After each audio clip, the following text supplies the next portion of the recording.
Hola, muy buenas noches, bienvenidos a Qué grande es el cine. Hoy vamos a ver una película peculiar de uno de los directores legendarios de la historia del cine, ni más ni menos que el señor George Cukor. Y la película es Doble Vida, una película que gozó de una gran fama en su momento, que le dio al actor, a Ronald Colman, el Oscar, con lo cual era una recompensa no solo para esa película, sino para una carrera.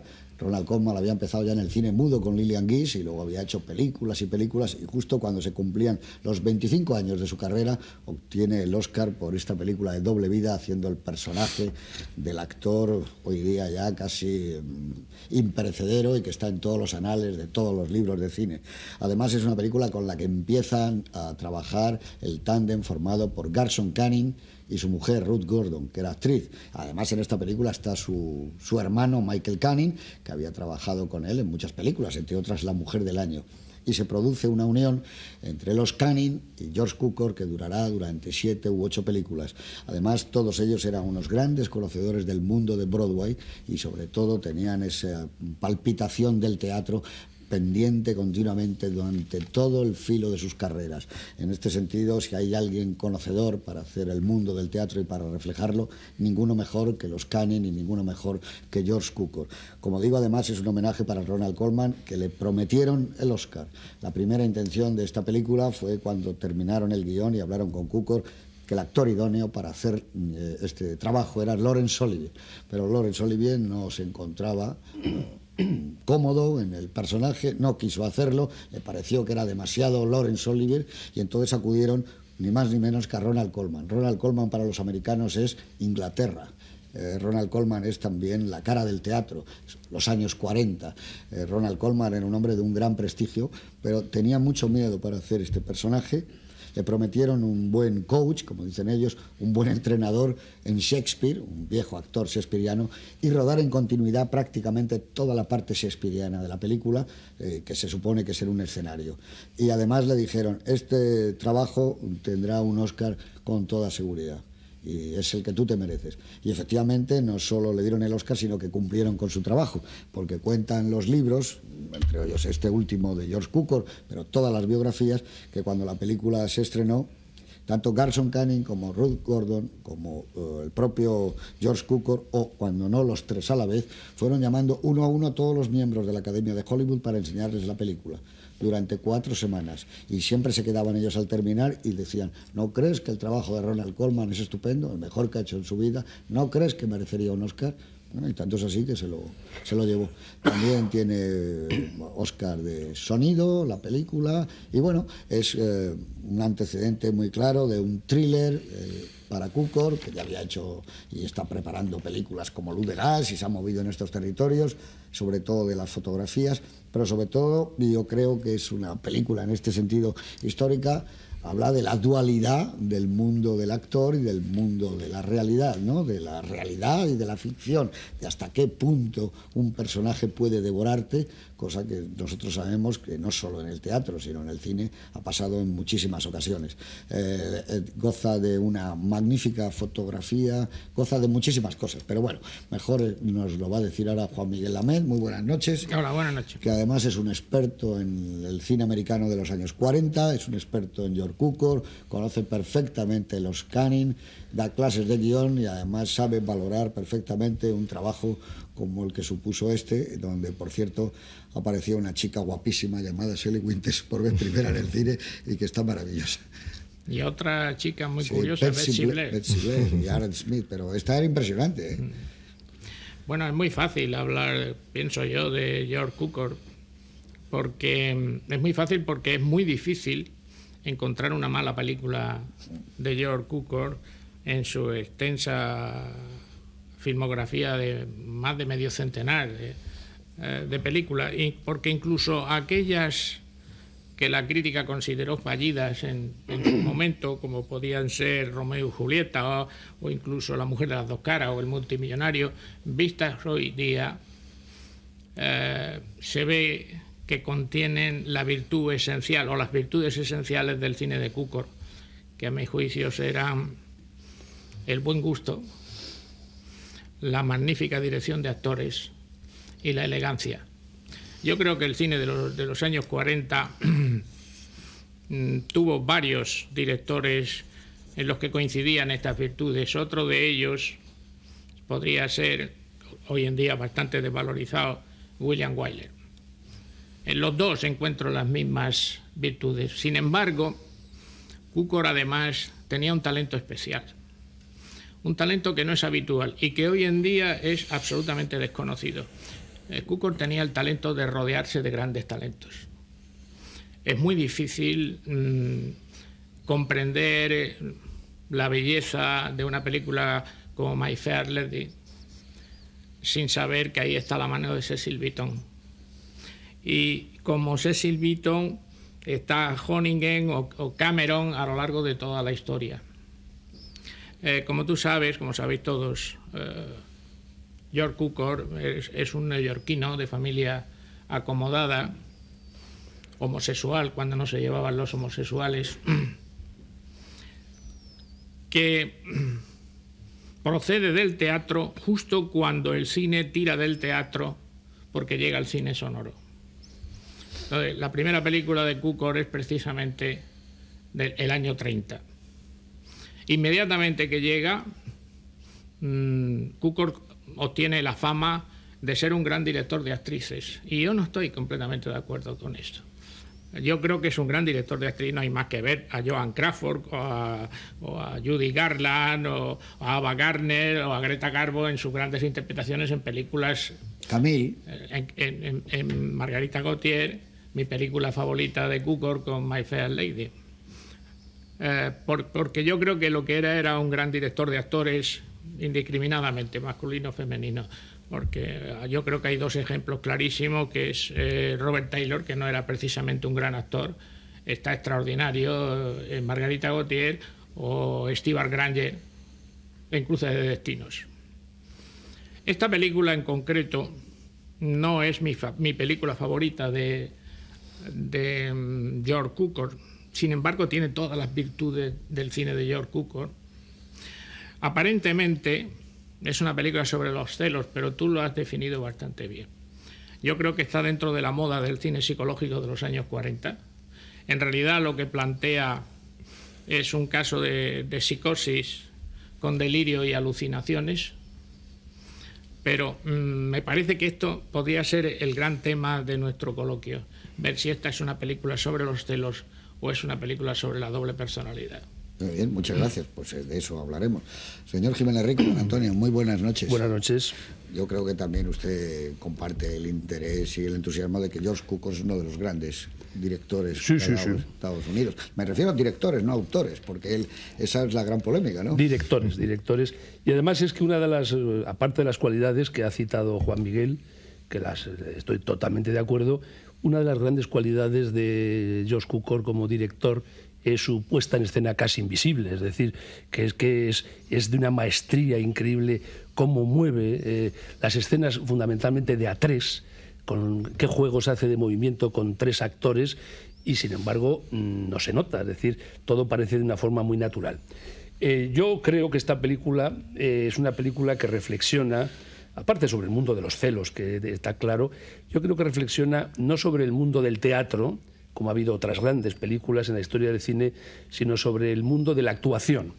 Yo creo que es una pequeña reflexión centrada en el personaje de un actor al que el trabajo de actuar le lleva a una extraña paranoia que en el fondo le lleva a una doble, más que vida, como dice el título, una doble personalidad. A mí me parece que eso es lo que, en mi opinión, lo que más le interesa a George Cukor, que es un poco el estudiar la paranoia de un actor en el maduro, porque evidentemente lo hizo Ronald Colman cuando ya le quedaban pocos años de vida, un actor que se supone que está cerca de los 60 años, y cómo el trabajo de la actuación le convierte en un pequeño paranoico, de que llega un momento a dudar de quién es él mismo, de la forma en que se mete en los trabajos y en las interpretaciones.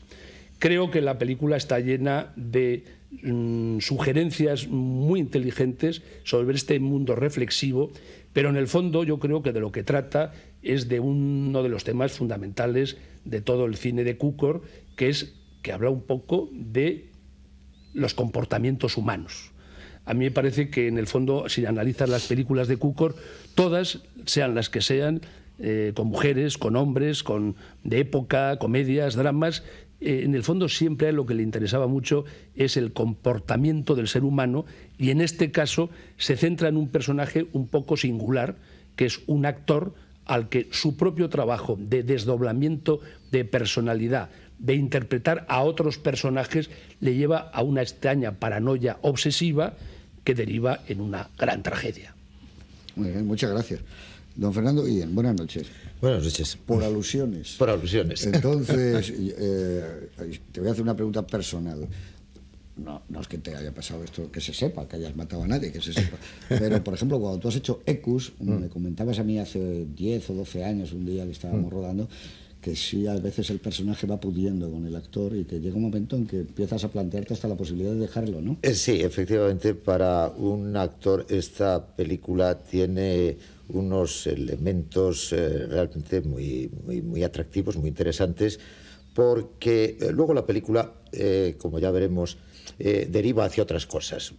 Era una época en que todavía se llevaba ese tipo de cine relacionado con las dobles personalidades, con el psicoanálisis, pero para mí, como actor, no ya como amante del cine, sí, realmente la película tiene un interés tremendo, porque efectivamente a los actores, cuando interpretamos personajes de esta envergadura, tú has citado Ecus, a mí me ha pasado también con Los secuestrados de Altona, de Sartre, me pasó con Todo en el jardín de Albi, cuando interpretas Otelo, interpretas Ricardo III, Hamlet. Efectivamente, cuando se interpretan grandísimos personajes, Willy Loman,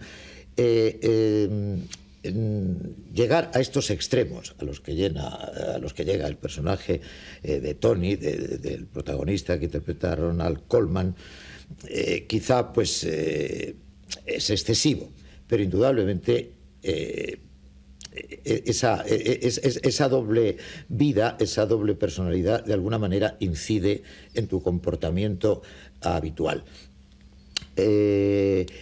Es apasionante, y en cierto modo es una pena que la película discurra después por unos derroteros que entran incluso dentro del drama policíaco, porque este tema es fundamental, e incluso yo tengo dificultades para expresarlo, porque puede parecer que es una exageración o que es una butad.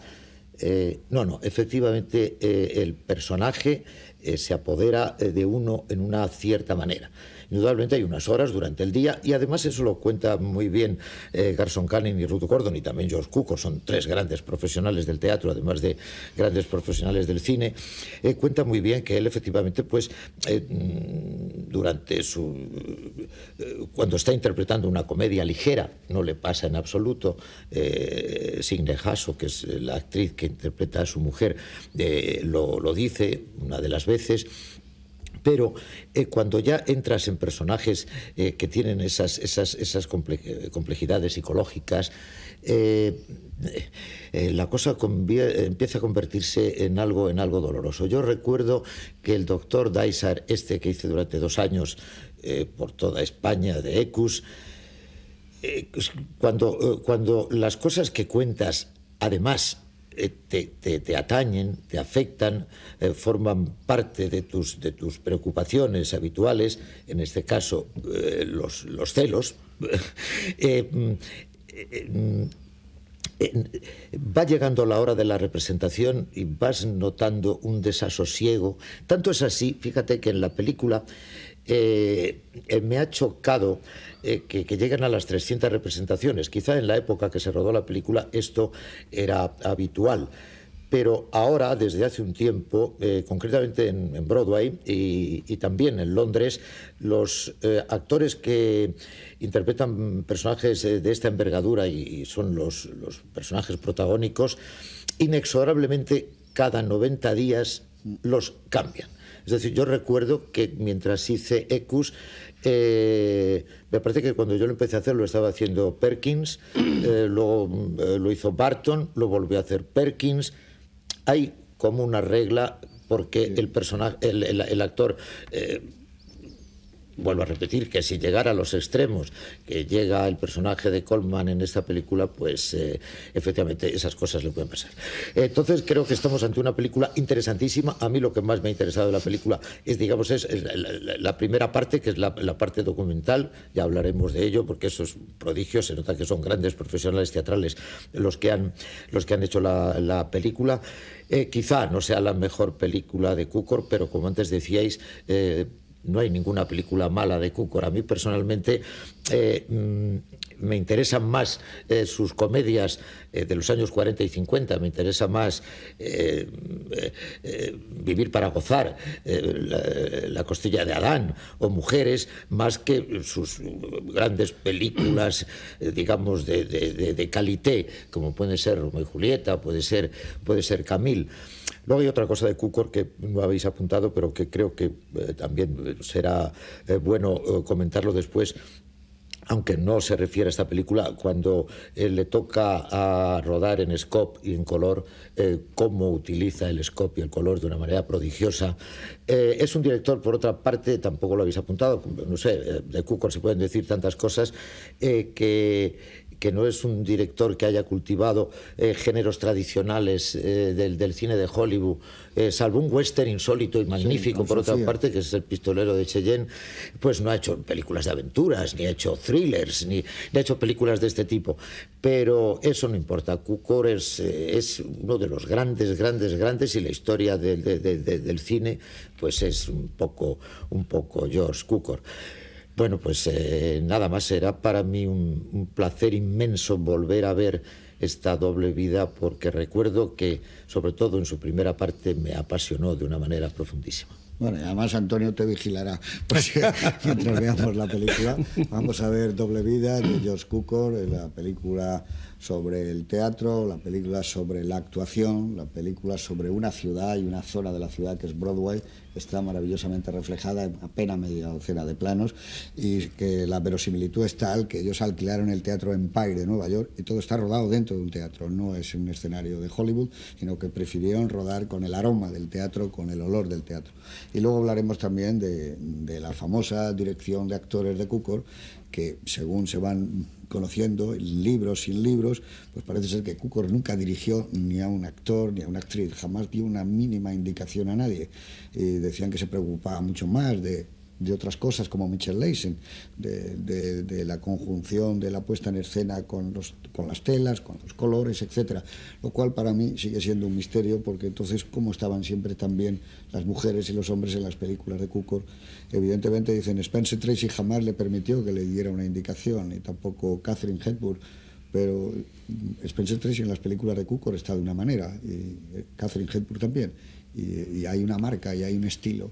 Yo no sé si a lo mejor ese estilo es precisamente porque nacía de su propia personalidad, pero ese estilo está presente en esta película como lo está en todas, y sobre todo también hay que rendir homenaje, como decíamos al principio, a Garson Kanin, que ha sido uno de los grandes escritores para el cine, y su mujer Ruth Burdon, que para que ustedes la tengan centrada como actriz, pues trabajaba en La Semilla del Diablo, era la viejecita estupenda que ganaría un Oscar como actriz secundaria. Pues esta señora era una escritora fenomenal y que compartió con su marido pues todos los guiones de La Costilla de Adán, La Mujer del Año, etcétera, etcétera, tantas películas que hicieron para la pareja de Katharine Hepburn y de Spencer Tracy. Así que con todos ustedes, Doble vida, y un actor extraordinario, que a mí siempre me ha parecido especial, y que fue François Villon en Si yo fuera rey, y que ha sido tantas y tantas películas, y sobre todo aquel Inglés de niebla en el pasado, que aportaba esa elegancia natural, y sobre todo, como decía al principio, pues era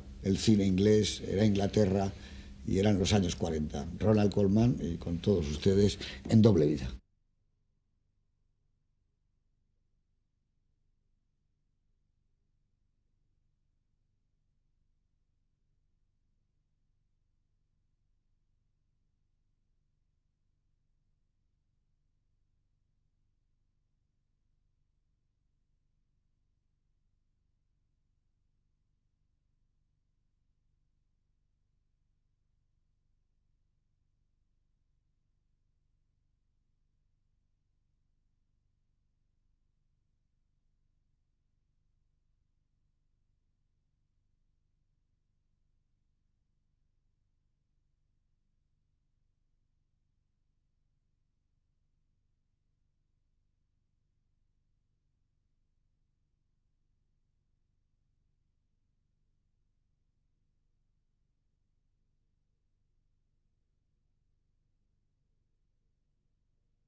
Bueno, pues aquí hemos venido otra vez a la vida, no la vida real, porque claro, estamos aquí en un set, en un decorado de televisión española. La película es del año 1947, se estrena a finales del 47, pilla los Oscars del 48, por eso Ronald Colman coge el Oscar. Y en el año 47, mientras están rodando en Broadway gran parte de la película, los Canning y George Cukor, digamos que muere a los 90 años en Göttingen el premio Nobel Max Planck, porque su teoría de los cuantos había sido esencial en la física moderna, pues pasa por ser uno de los genios de nuestro siglo. Muere el dramaturgo Gregorio Martínez Sierra, del que se ha llevado al cine varias veces su película maravillosa de Canción de cuna. En Gran Bretaña anuncian la retirada de tropas de la India, una decisión que critica Winston Churchill. Muere el escultor español Mariano Benlliure. En Alemania comienza el proceso contra Krapp. Venezuela elige presidente al escritor Rómulo Gallegos, autor de Doña Bárbara. Eso está muy bien, ¿no? Y se comentó muchísimo que si los presidentes pudieran ser hombres de una talla cultural tan grande como él.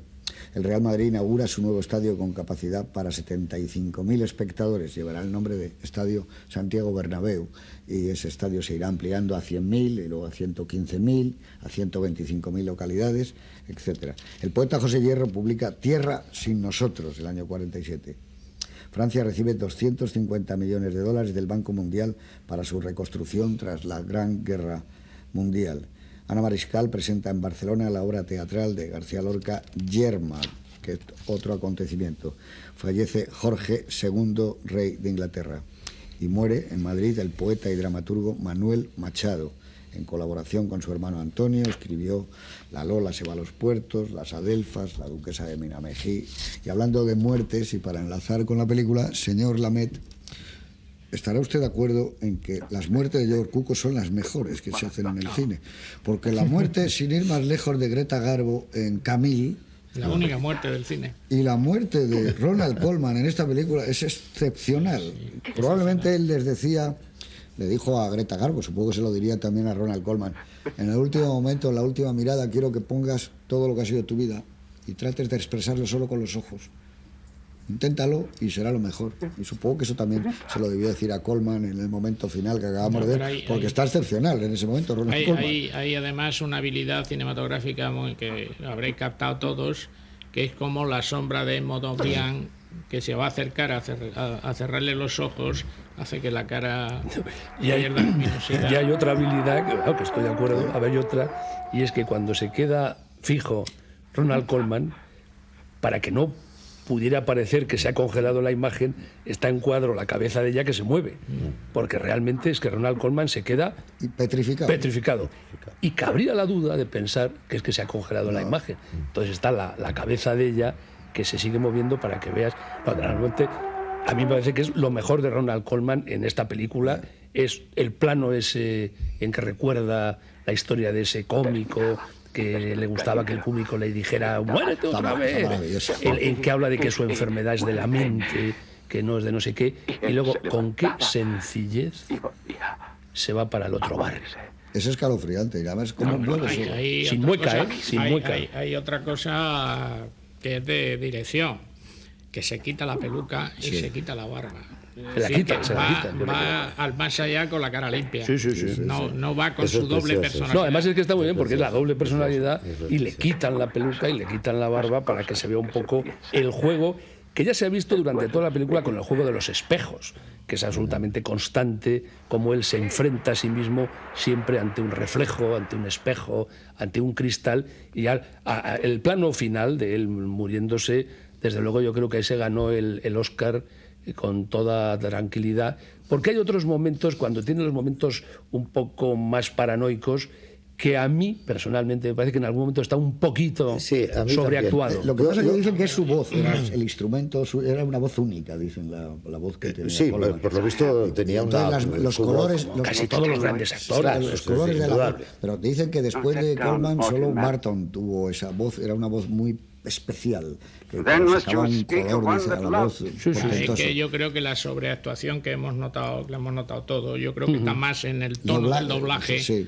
que... Es muy posible. Es muy posible. Hay algún momento también de gesto, esos momentos en que la cámara se acerca a él y él se acerca a la cámara con una cierta, como una especie de idea obsesiva en los ojos, que a mí me parece que está muy bien. A mí personalmente me parece que se encuentra más cómodo fuera de Shakespeare que dentro de Shakespeare, porque hay una primera parte que está realmente adorable.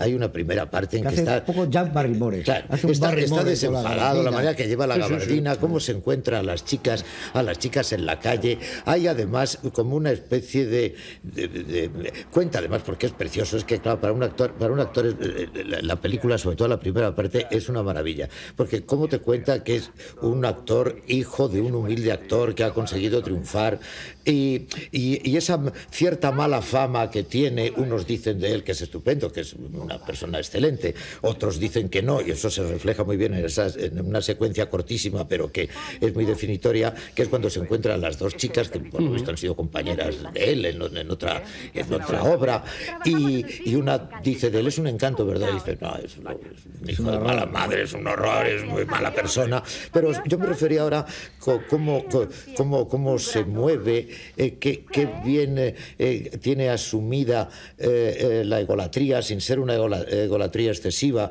cómo se para mirar su cuadro en el vestíbulo del teatro, cómo está su busto en el vestíbulo del teatro, cómo ahí en esa zona de comedia se mueve colosalmente. Y por cierto están representando una comedia que a mí me gustaría identificar, pero que se parece mucho al Servicio de las Damas, aquella película de William Powell, ¿verdad?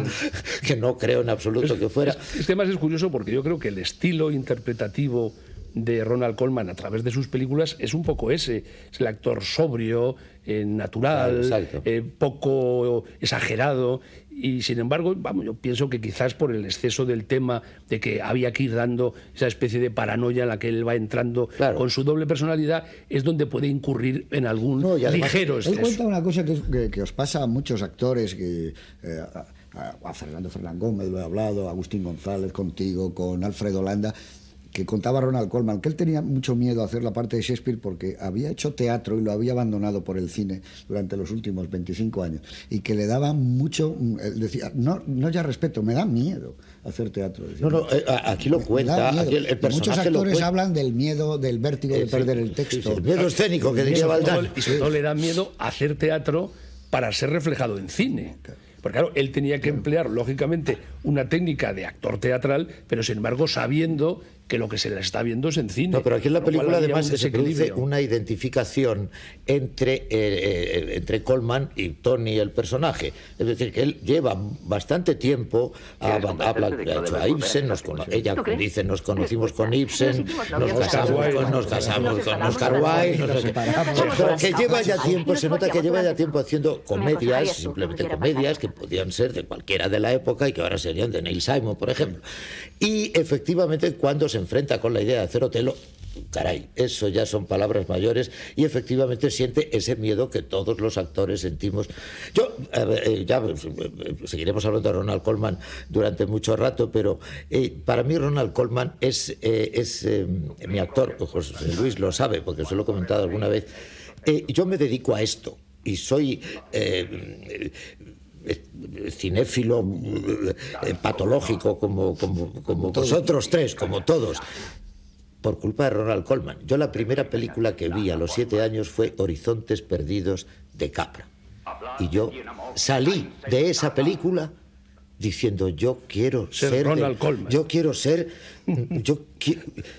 Mi vida es el cine, porque no sé de dónde oía el otro día, además lo hemos hablado muchas veces, es mucho más apasionante la vida del cine que la vida real.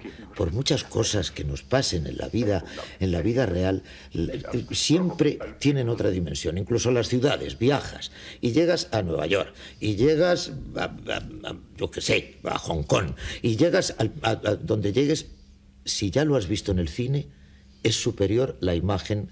Entonces yo vi Horizontes Perdidos y dije, tú ibas a decir algo. Sí, ahora, Horizontes Perdidos. No, yo iba a decir que a mí me sucedió eso y no fui actor, con El prisionero de Zenda.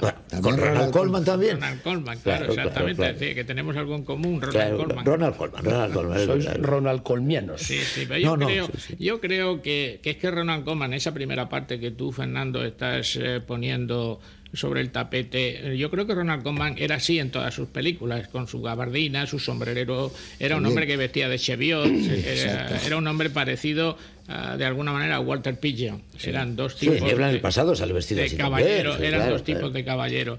A mí lo que más me interesa de esa primera parte es la manera como George Cukor comprime en un documental lo que es ser actor. Sí. Es decir, arranca con una voz en off y empieza a contar cómo se sufre cuando se es un actor, con los ensayos, con la puesta en escena, con el vestuario, y prácticamente es un documental dentro de la película. Y tiene una unidad propia. Yo creo que eso era dificilísimo. Además, Perdona que termine. Y esto ocurre porque me parece que la mirada de George Cukor, que viene del teatro, no es una mirada teatral, es curioso. Toda esa parte es absolutamente cinematográfica. Sí, señor. Y es por una razón, porque yo creo que lo que trae George Cukor del teatro son dos cosas muy importantes. Uno, el cuidado que pone con los actores, porque en el teatro son fundamentales y en el cine no tanto, y sin embargo George Cukor hace que sus actores sean muy importantes, y el cuidado que pone en el texto, porque los guiones de John Cukor son maravillosos. Y este guión, que le falla en la segunda parte, es un texto magnífico también. Entonces, esa es la parte que yo creo que George Cukor trae del teatro, y no una puesta en escena teatral.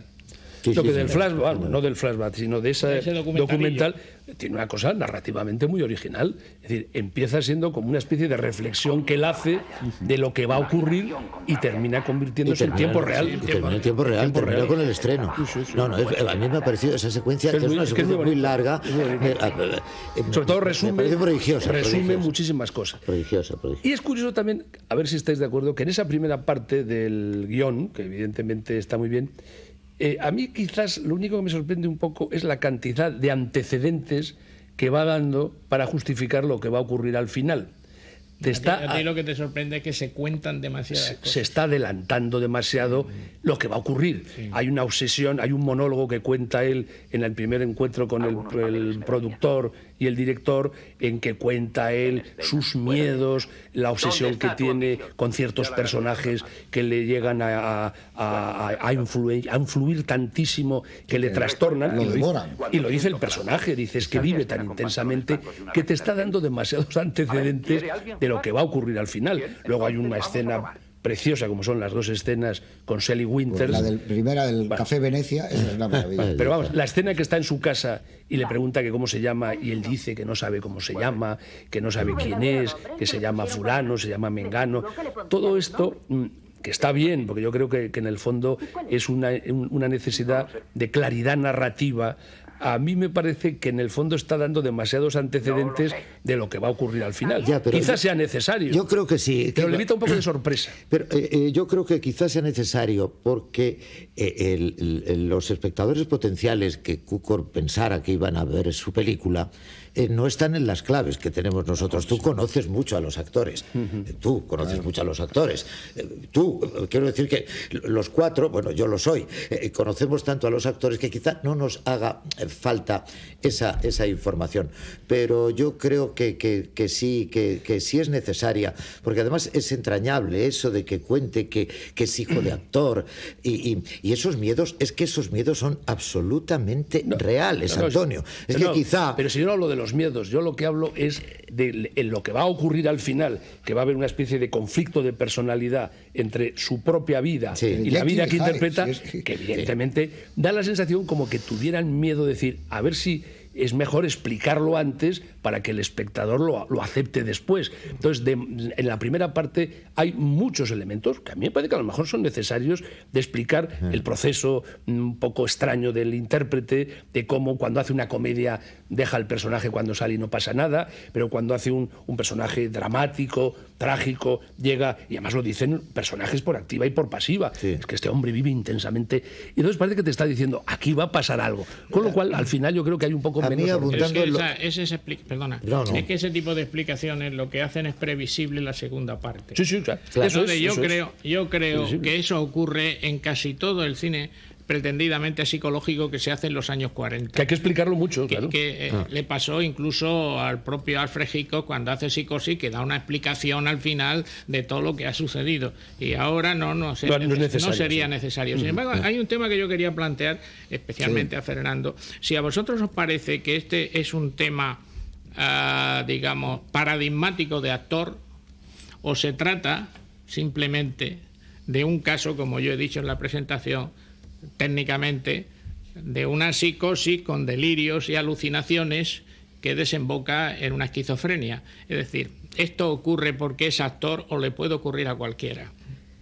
Bueno, eso es una pregunta compleja. Efectivamente, el caso de Doble Vida es un caso extremo, como lo fue, que antes hablabais de otros actores, como fue el de Johnny Weissmuller en su clínica dando el grito famoso de Tarzán, o el de Bela Lugosi durmiendo en el ataúd. Efectivamente, estos son casos absolutamente extremos.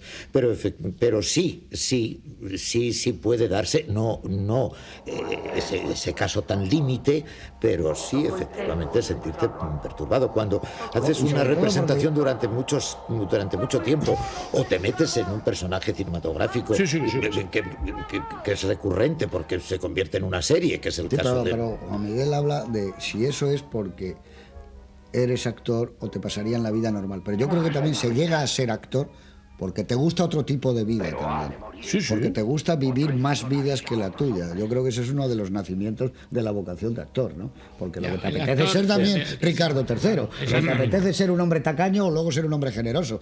Como él cuenta, y es que no sé muy bien quién soy. Lo que es verdad que... Yo creo que se trata yo creo que es un caso clínico. En este caso es un caso clínico. Es un caso clínico. Lo que pasa es que se explica mejor a través de un actor. ¿Por qué?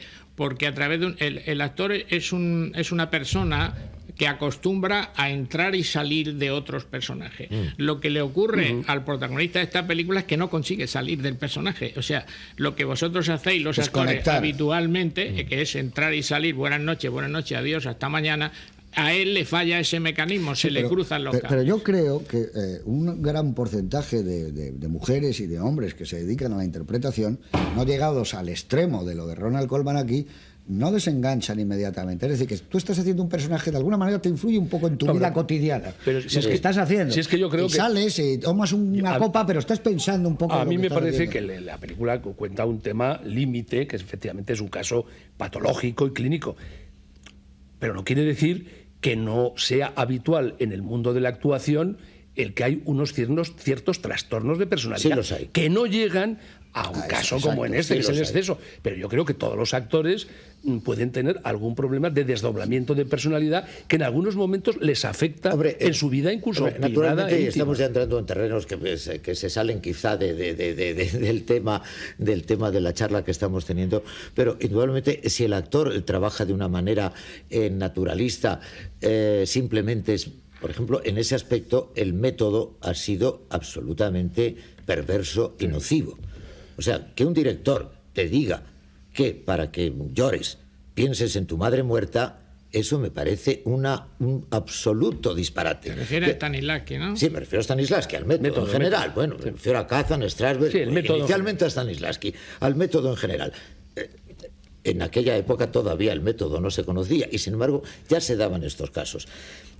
Por lo que decíais antes de facturar, como decimos en el argot, excesivamente las cosas que van a ocurrir después, me sobra, por ejemplo, que el mismo día del estreno él oiga ese extraño ruido, ese extraño sonido.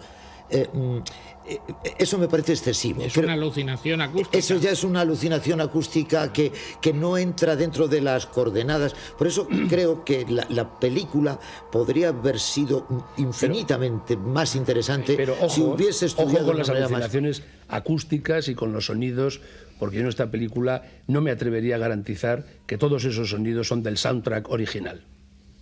Bueno, pero en cualquier caso irá algún ruido. Yo creo que no. Hay unos momentos muy claros en que cuando entran los diálogos en castellano, desaparecen generalmente los fondos. No, pero sigue habiendo como fondos. Y lo que está como planteando si tuviera Fernando, una presencia más grande, una pisada. Que eso está en la película indiscutiblemente, pero quizás no. Hombre, hay unos aplausos que se notan que no son los del soundtrack. Hay un momento que él está saludando al final que no hay aplausos. Porque evidentemente, como hay diálogo, se ha quitado el... Porque en esta época, como todos sabemos, la banda internacional muchas veces no existía. No venía. No llegaba. Y entonces aquí está reelaborada, y por supuesto que a nadie se le ocurre poner unos sonidos de alucinaciones si no están en el original, pero a lo mejor son distintos. Ya, pero Fernando plantea un tema muy interesante, por lo menos para mí. Yo creo que las alucinaciones acústicas que tú dices son excesivas. Me parecen prematuras, sobre todo. Excesivas y prematuras. Eso plantea un problema. ¿Este es un actor que está enfermo o es un enfermo que es actor? Claro. Y es que yo creo que este es un enfermo que es actor. Estoy completamente, completamente de acuerdo. Pero yo insisto que son excesivas, pero que no sé de quién son. Sí. No, es que yo estoy viendo, yo estoy harto de ver películas de esta época que las veo dobladas al castellano y luego veo la versión original en que hasta la música es distinta. Sí. Imagínate lo que son unos aplausos o unos ruidos o un tren que pasa. A saber lo que han podido hacer así. Hay algún dato que hace pensar que estas alucinaciones acústicas son del original, porque, por ejemplo, hay un momento en que él se despierta en casa de ella y hay una bocina. Y efectivamente la bocina... Que son del original es seguro, porque nadie se lo ha inventado. La calidad no lo No, sé. Exacto. Y la intensidad en la mezcla, que a lo mejor en el original son unos sonidos un poco más sugeridores y aquí es que son atronadores. Y hay momentos en que no sabes de lo mal que están, esa es la verdad, si son aplausos, si son ruidos, si es una tormenta que ocurre en el teatro con Otelo, porque están unos sonidos poco claros y yo no me atrevo a adjudicárselo al original. No, pero yo me refería exactamente simplemente a que me parece prematuro. Quiero decir que la progresión en la que entra un actor, suponiendo que sea un enfermo, que como tú sostienes, Juan, que sea un enfermo que además es actor, entonces no hay duda. Pero si es en la progresión normal del actor, es ese tipo de psicosis, de que el personaje se vaya poniendo todo es prematuro. Eso ocurre al cabo de las muchas representaciones. Desde que le ofrecen el texto, ya empieza a estar obsesivo con el texto. El beso. Se va por la calle, se ve reflejado en un cristal vestido que ya de Otelo. Precioso, por cierto, busca luego un restaurante que habla de Venecia, se mete, o sea, está viviendo ya una obsesión antes de que ocurra nada. Es como aquello de decir, pero si todavía no ha pasado nada. Pero él ya empieza a intuir. Pero para mí eso es creíble, porque desde que tú me das una película, o José Luis, o cualquier, a partir de ese momento, yo ya empiezo a mirar a la gente, pero si eso es como cierto, debe ser el personaje. Y es creíble. Eso es lo que absolutamente pasa es que creíble. yo creo que en esta película, tal y como está contado, que es creíble, estoy de acuerdo contigo. O sea, es así, el actor lo vive con esa intensidad. Pero dado en la película con tanta intensidad, yo creo que está anticipando constantemente lo que va a ocurrir al final. Bueno, y una cosa que quería yo plantearos, que eso no había pasado mucho en Cukor. La influencia de Orson Welles en esta película es enorme. Ciudadano Kane es del 41, esto es del 47, ya ha hecho luego Los Anderson. Hay una gran influencia en la luz, en los encuadres, toda la puesta en escena. En el teatro. Sí, mucha influencia. Y luego hay una cosa que yo me sorprende. Vosotros, ¿qué explicación le dais narrativamente como guión el hecho de que la pareja no sean divorciados? Extraño. Es una cosa que es una pareja extraña que se quieren, que están constantemente juntos, pero que son ¿será algún problema de censura o de puritanismo de la época? Yo también me lo he preguntado. No. Puede haber un problema de censura o puritanismo, porque hay que tener en cuenta ¿Por qué no es un matrimonio? Porque no podría ser adúltero este personaje, y entonces no podrías introducir el personaje de Shelley Winters. ¿Y por qué no podría ser adúltero? En aquella época no. Estamos hablando de puritanismo. En aquella época un actor, ese personaje no debe ser adúltero. Yo es que creo que esa es la razón, pero evidentemente... yo creo que es una idea de Garson Kanin y de su mujer, de que es una idea brillante, de que original por lo menos estén separados porque no pueden vivir juntos, pero tampoco pueden vivir separados. A lo mejor hay algo de autobiográfico, y Garson Kanin y Ruth Gordon vivían así, parecidos. Estamos hablando de unos cineastas muy civilizados, desde George Cukor hasta todos estos, y a mí me da la sensación que puede ser simplemente un detalle, decir, pues esta es una pareja que están divorciados, no quieren volverse a casar y sin embargo conviven casi, porque no llegan a convivir, como si fueran pareja. Yo creo que José Luis, yo estoy de acuerdo con la posición de José Luis. Yo creo que Ruth Gordon y Garson Gordon, Canning son dos especialistas precisamente en parejas. En parejas. Yo creo que las mejores películas de ellos dos, de este matrimonio, han sido de pareja. Y son de parejas distintas, de distintas especies, en los que ella, la mujer, ha puesto la personalidad femenina y la lucha hombre-mujer. Y entonces vuelven a hacerlo aquí. Tienen películas donde los dos son abogados. Como la cuestión de Dan es la siguiente, además. ¿Qué haces? Pat y Mike, y aquí han hecho una película de una pareja que atípica, ha vivido casada, que se ha separado, pero que siguen trabajando juntos. Y a mí eso me parece muy brillante. Y que se siguen queriendo. Y siguen visitándose. Y aprovechan, yo creo que es un problema de censura también, pero aprovechan que son cómicos porque esos probablemente se tragarían mejor en la época. No llegan a viven vivir juntos, es decir, me voy a casa. Hay un momento. Un día duermen en una especie de sillón. Y hay un momento en que dice, me voy a casa. No viven juntos. Sí, pero también viven. Porque bien, cuando llega la señora por la mañana, cuando lo de la cocina, hola, ¿qué hay? ¿Qué tal? Sí, porque se ha quedado a dormir. Se queda a dormir habitualmente, pero tiene su casa. Pero donde viven juntos, que es una vida mucho más intensa a veces que la convivencia es en el teatro. Claro. Eso es una vida entera. Otra cuestión, perdonadme, que curioso para mí, a lo mejor me lo aclaráis, es ¿por qué Canning y Gordon inventan ese personaje de Shelley Winters, que por cierto está adorable y quizá de las mejores secuencias de la película son las 3 que tiene Shelley Winters? Es un personaje como por delegación, porque lo normal es que los celos efectivamente los siente de su mujer, pero ¿por qué se ve forzado a ir a matar a una pobre chica que ha conocido y con la que se ha acostado una vez y no asesina? Yo creo que influye mucho mujer. El tema de Venecia. No, yo creo que no. Yo creo que eso abunda mi hipótesis primera, que es un enfermo, que es actor. Y lo que hace psicológicamente es una transferencia. Una transferencia. Sí, claro. Exacto. Pero eso justamente es lo que le da la calidad de enfermo. No su condición de... Es que a mí me parece muy importante que el personaje de Shelley Winters trabaje en un restaurante que se llama Venecia. No, bueno, eso es el destino.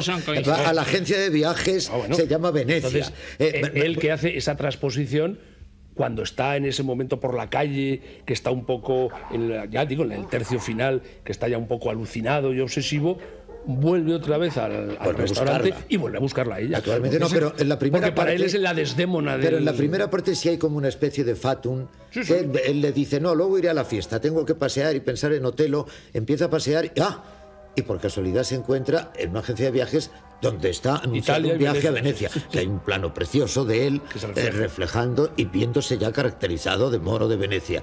Sigue paseando por las calles y aparece el Little Italy, y un restaurante italiano que se llama Venecia. Es como un fatum, un destino, que eso es estupendo. Lo que queda claro es que él no bebe. Que no es un problema de alcoholismo. No. Solo bebe café. Es una cosa de la presencia del café es enorme en la película. Siempre es una taza de café. Perdón. De todas maneras, yo creo que la historia, que como Fernando ha apuntado antes, tiene una primera y una segunda parte donde hay un fuerte desequilibrio.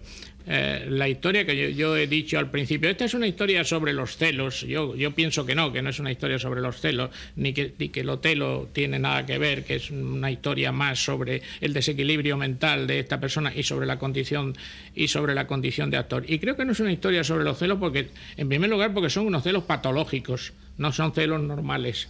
Y en segundo lugar, porque ni siquiera la película da pistas para los celos. Es decir, en la primera parte, Edmond O'Brien no hace absolutamente nada que dé que pensar. De tal manera que en la segunda, en una de las escenas más bonitas, a mi juicio, de la película, que es cuando Edmond O'Brien se le declara a ella diciendo lo ha intuido que te quiero, en una confesión verdaderamente apasionante, preciosa en ese momento. Pero no es una película sobre los celos, porque si fuera una película sobre los celos, habría habido en la primera parte, algún momento, habría habido el pañuelo de Casio. Claro. Y aquí no existe ni siquiera el pañuelo. Yo creo que al revés, hay una intención clara de que no haya motivo para los celos. Es decir, que los celos los ve solo él en su mente calenturienta. Porque es un enfermo. No, que otro acierto de los guionistas es indudablemente que no hayan caído en la tentación de hacer una transposición de Exacto. Otelo. No han caído, que era muy fácil caer en esa tentación. Sí. He caído en la cuenta ahora al decir tú Edmond O'Brien, Casio, pues efectivamente, no, aquí no aparece Iago para nada y efectivamente sí. Solo hay una Existe ligera, un esbozo de Casio, solo hay una que es ligera Edmond O'Brien. transposición de puesta en escena cuando él está en la segunda escena con Shelley Winters, con lo de la luz, cuando tiene la luz encima, que como os fijáis en el montaje de la obra teatral también existe la luz, en el diálogo existe la luz, y como la unión de ideas con la luz que la apaga y que la enciende le lleva a empezar a recitar. Es que ahí dice un texto, para recitar a Otelo de Shakespeare, y acercarse a Shelley Winters y cepillársela. Cuando apaga la luz y el cigarrillo en la boca, eso es un plano maravilloso. Eso es muy de Wells. Todas esas escenas son muy de Wells. Hay un que plano, tiene con ella. Hay un plano hermoso en la representación teatral, en la última ya, cuando va a morir Ronald Colman, que es ese plano desde el fondo del escenario, que está en primer término ella, que él está recortado, que se va a clavar, y al fondo se ve el público, que es uno de los pocos planos que hay desde el fondo del escenario, en que están en primer término ella tumbada, él que está allí centrando la imagen, que es una imagen de composición muy poderosa, que es cuando se va a matar, y al fondo se ven las cabezas del público. Eso también a mí me parece, esa profundidad de campo, que es una profundidad enorme, me parece que también es muy, muy wellsiana. Sobre todo en las sombras. Una pregunta. Mundo de luz y sombra continuamente. Una pregunta al actor. Que no, es que es algo que a mí me ha llamado la atención en la película. Él se mata con un falso puñal. Sí, No hay un momento donde se vea que el puñal falso. Eso es una convención. Es una convención en la cual Cukor ha caído sin importarle mucho, porque no tiene que dar por supuesto que los espectadores saben que esas cosas las hacemos con falsos puñales. También creo recordar. Hace mucho que no hago Otelo, yo he hecho, siempre que he hecho Otelo, he hecho Iago, pero creo recordar que el texto de Shakespeare dice lo degollé. Cogí al turco, al perro circunciso y lo degollé así. Y efectivamente Otelo se corta el cuello. Y Aquí no podría ser, porque bueno, no podría ser por motivos obvios, Sí, pero porque se hubiera tenido que cargar. No, pero Podría haber habido una línea de guión en donde le dicen a él, es excesivo que vayas con el puñal de verdad. Claro, eso es lo que he hecho de menos. Esa línea de guión en donde el director de escena le dice, oye, yo creo, Anthony, tanto él como lo llama, que es excesivo, que lo saques y no sé qué, y no sé cuánto, ¿no? Para ser una locura de verosimilitud la que quiere reproducir, él quiere salir con uno de verdad. Con lo cual sabes que se va a matar. Claro. O ella misma. Claro, es mejor que no. Claro. Pero bueno. O ella misma, después, por ejemplo, del intento de ahogamiento real, que por cierto es una escena estupenda, estupenda cuando intenta realmente. Magnífica, además es la que más grabada se nos ha quedado desde todos los tiempos. Llega un momento en que resulta angustiosa. Después de eso, probablemente ella habría hecho que le quitaran las armas, cualquier cosa. Porque... Eso son cosas que siempre, cuando leemos los guiones, a veces a nosotros, a los actores o a un escenógrafo, le dan el guión y dice, hombre, ¿cómo el guionista, después de tantos tratamientos del guión, no se le ha ocurrido resolver este pequeño problema, que es efectivamente una pequeña frase, diciendo, ¿qué manía tienes de trabajar siempre con un puñal de verdad? Y él contestar, sí, pero es que yo me encuentro más cómodo con el puñal de verdad. Pero a mí no me parece que eso sería un antecedente de que en cierto modo destripa al final. Efectivamente, yo creo que es mejor que quede así.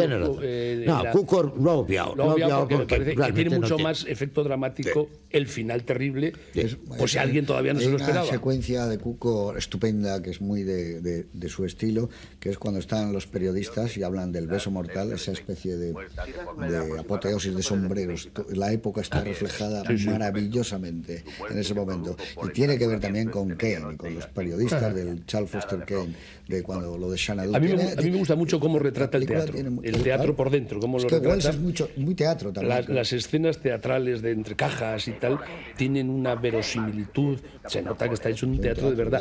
E incluso el tópico de los aplausos y del final siempre cambia de emplazamiento de cámara y está siempre visto desde muy Es que en diversos eso puntos de Horner, vista. que es el En ese escenógrafo, documentalillo. ha debido influir mucho Horner, porque Horner había trabajado, como sabéis, con Cameron Menzies, con todos los grandes, y entonces efectivamente la película tiene un sello muy atractivo en ese Muy de aspecto, verdad. muy de No, verdad. en ese documental que hemos mencionado todos del principio, hay algunos planos muy originales, planos que yo no había visto nunca. Siempre se ve al público aplaudiendo, pero aquí se ve levantándose mientras aplauden. Que eso es verdaderamente lo que da sensación, de éxito total. Ellos, el conocimiento de todos ellos es que habían echado los dientes en el teatro. La escena en la especie de Sardis, donde están esperando que acaben y que llega el otro y dice, ya hemos empezado con la última escena, que ya están bebidos. Que parece que están en Sardis, no debieron poder rodar en Sardis. Pero parece, vamos, la han reproducido, las mismas cuadritos. La película la rezuma amor al teatro, hombre. Hombre, la reunión del equipo de dirección y producción, mientras se está desarrollando el estreno en el bar, todos emborrachando, es absolutamente típico, todos lo hacemos. Pues vosotros, en vuestros estrenos, os vais al bar de al lado del cine, desesperadamente. En eso la película es estupenda. Pero sobre todo, y la chica, Sidney Hasso, es estupenda también, es una actriz magnífica, sueca.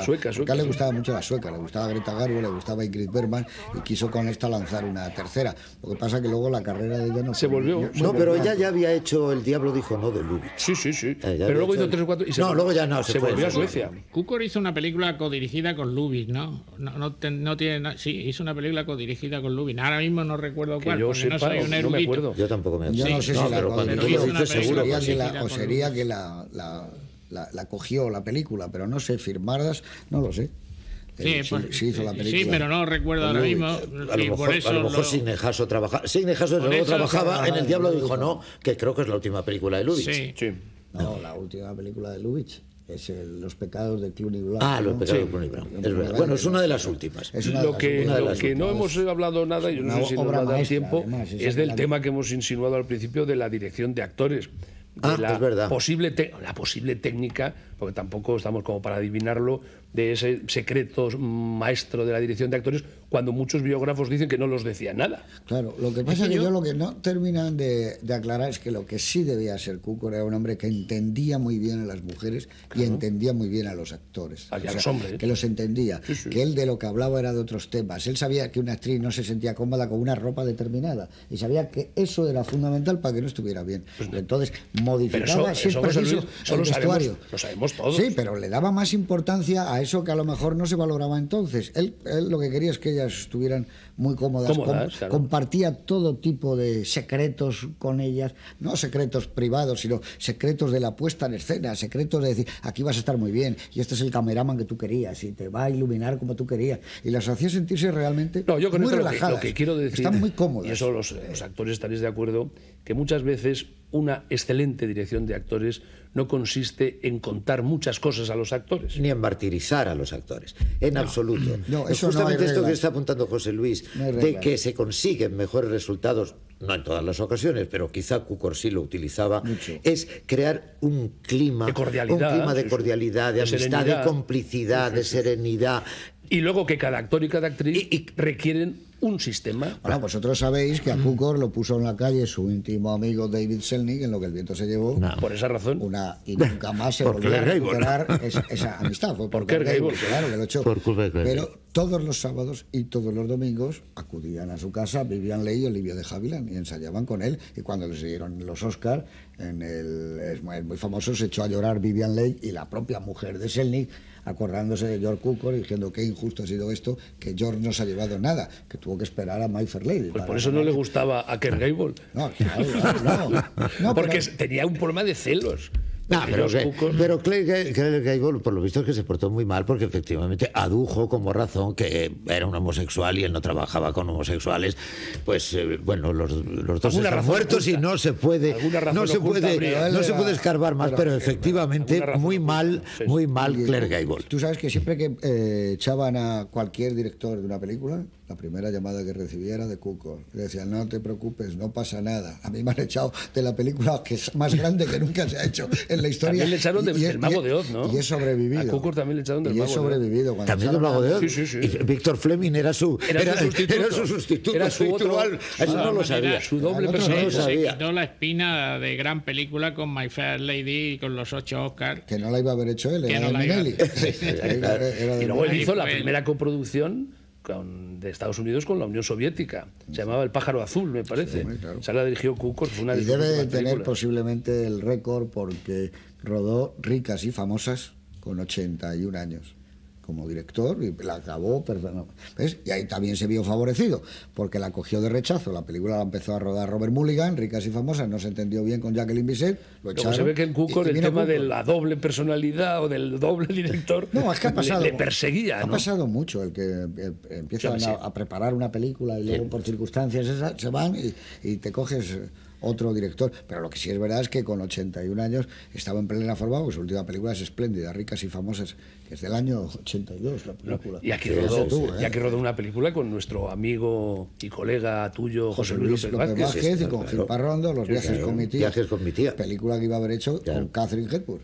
Y que no la Oye, pudo y a hacer. vosotros- Todo esto es un cambio tan grande. ¿Y la hizo siempre que se Maggie Smith, produce. o quién la hizo? Maggie Smith. Maggie Smith, sí. Por si nos da tiempo. Sí. ¿A vosotros nos parece que aquí hay dos películas y que cuando llega el momento de descubrir al asesino se convierte en una película completamente distinta? Es decir, la película en la que se sigue a Edmond O'Brien, que va a ver a la policía, que hacen todas esas indagaciones. Que hacen las pruebas con Betsy Blair. Claro, que es un momento como dice, bueno, y Esa ahora preciosa. la censura... El mundo de donde hacen las pelucas y todo eso, es una maravilla. Eso es estupendo. Hay que rendir homenaje a Julipi, que ha sido el más grande plano de de la vida Betsy del cine. Blair está muy graciosa. hombre, Nuestro querido Julipi, que está encarnado por R. Smith.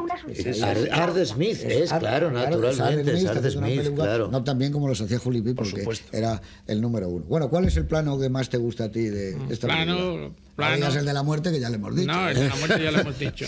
Bueno, yo creo que hay una parte que a mí me gusta mucho, que es que con media docena de planos arranca la película y nos dice dónde estamos y quién es el actor. Porque no solamente te dice exactamente que estamos en Broadway, que hay un teatro, cómo se llama la obra que están poniendo, sino que se ve al actor mirándose a sí mismo en un retrato y después en un busto. Con eso te ha dicho muchísimas cosas, ya prácticamente te lo ha dicho todo de Ronald Colman. Eso es media docena de planos, me parecen Y estupendos. tendremos que reconocer que esa media docena de planos influyeron los suyos Mankiewicz para hacer al desnudo, ¿no? Porque es muy parecido. Muy parecido, muy parecido. sí. Las calles, Broadway, media docena de Teniendo en cuenta planos, que el es el mismo teatro. fotógrafo. Claro, por eso que Mío. tiene mucho que ver. ¿Y tu plano, Antonio? A mí es que me gustan mucho las escenas en la casa de Shelley Winters, las dos escenas que están en su casa. Por supuesto, una ya la hemos citado, que es cuando la mata. A mí me gusta mucho en la primera escena, cuando Shelley Winters se quita los pendientes delante del espejo, que van a tener un juego luego después, y hay un momento en que él, que empieza un poco con su pequeño mundo obsesivo, se acerca al espejo, la cámara gira un poco, le refleja a ellos dos en el espejo, o a él solo, y él en ese momento, cuando se ve a sí mismo reflejado en el espejo, empieza a delirar y empieza a recitar otra vez Otelo, e incluso se oye las contestaciones de Desdémona en su pequeña alucinación, y luego corrige la cámara, se alejan del espejo y vuelve un poco a la realidad. Esa especie de sugerencia muy al principio de la película entre lo que es la realidad y el reflejo de la realidad dado a través del espejo me parece que es sugerente. La mano en la cortina. Bueno, eso es el final ya, hombre, claro. claro. Y además es como termina también la puesta en escena en el teatro, que es con la mano en la cortina. No, son las dos escenas en casa de Shelley Winters. Aparte que Shelley Winters está estupenda y guapísima. Las dos escenas a mí son de las cosas que más me Y gustan. llegó a hacer hasta 80 tomas con ella, porque era prácticamente su debut. Y sabes, hasta que ella no empezó a estar bien, por estas cosas que son, porque ella tenía miedo que le recordara de cuando le hizo la prueba para lo que el viento se llevó. Y la echó, porque no le gustó. Y entonces, un día ya rodando, ella se le puso de una manera parecida y dice, oye, el caso que tú me recuerdas a alguien. Entonces cuando le dijo, es que a mí me tuviste para lo que el viento se llevó y me rechazaste. Y yo siempre he estado pensando, no le debo de gustar. Y es cuando ya ella se relajó y se tranquilizó, que es curioso todo Estupenda. eso. ¿Cuál es tu plano? Mi plan, bueno, yo tengo que decir que hay una secuencia que hemos hablado ya de ella, es muy larga, una secuencia que me entusiasma, que es esa secuencia que sobre la voz en off de él asistimos a todo el proceso de lo que es un estreno, y efectivamente pues la secuencia durará quizá 5 minutos y no se puede contar de una manera más sintética, más exacta, más precisa cómo es el desarrollo de la puesta en escena y hasta llegar a un estreno. Pero hay un plano que me ha sorprendido porque no parece un plano de Cukor, sino, fíjate, y eso me remite un poco a esto que hablabas antes, de que hay como una extraña presencia de Wells, y parece raro, porque que Nicolas Rey, por ejemplo, Wells, pues nos parece muy habitual, que es cuando en la última secuencia con Shelley Winters, cuando él se acerca, hemos hablado un poquito ya de esa secuencia en general, pero hay un plano en que él se acerca a la lámpara y ahí empieza el plano.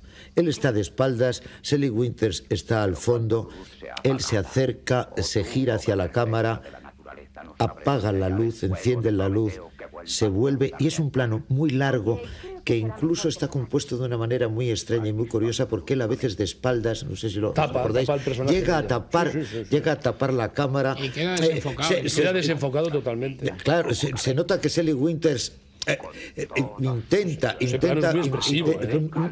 me parece un plano además, es un plano muy expresivo, un plano estupendo, bellísimo y además insólito en Cukor, y además es un plano muy largo hasta que se produce ya el corte a la cara de ella, que ya se acerca a la mano, pero todo ese plano es muy largo y muy impropio de Cukor. Me ha gustado mucho. Sí, pero yo no estoy muy de acuerdo contigo que sea impropio de Cukor. Bueno, porque ese plano está en Luz que agoniza. Hay planos muy parecidos con los Berman y con Charles Boyer, planos muy parecidos de ese tipo del claroscuro. A mí hay un plano que me gusta mucho, que no habéis dicho, que es cuando parten la tarta. Ese es un plano y una secuencia donde está presente el lado oscuro de él ya para toda la película. Pero de una manera muy ligera. Cuando se parte esa tarta y entonces todo el lado oscuro empieza a recuperar una fuerza que a partir de ahí la película, si la película empieza por ejemplo en blanco, que serían esas secuencias que tú dices, deriva al negro, ¿no?